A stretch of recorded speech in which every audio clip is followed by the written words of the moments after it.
ঘুমে নাক ডাকা যে কারণে হয়? মূলত শ্বাসনালীর সংকোচনের কারণে নাক ডাকার শব্দ হয়। শরীরে অতিরিক্ত ওজন হলে, শরীরের অতিরিক্ত চর্বি শ্বাসনালীকে সংকুচিত করতে পারে, ফলে নাক ডাকার সম্ভাবনা বাড়ে। এছাড়া অ্যালকোহলও কিছু ঔষধ গলার পেশি শিথিল করে, যা শ্বাসনালীকে বাধাগ্রস্ত করে।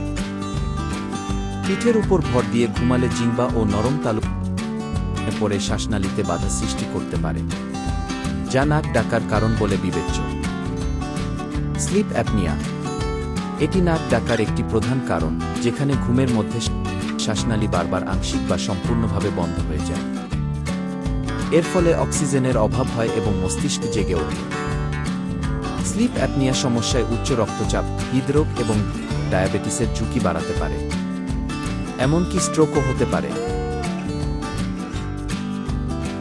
সাবস্ক্রাইব করুন হেলথ 999। সচেতন হন, সুস্থ থাকুন।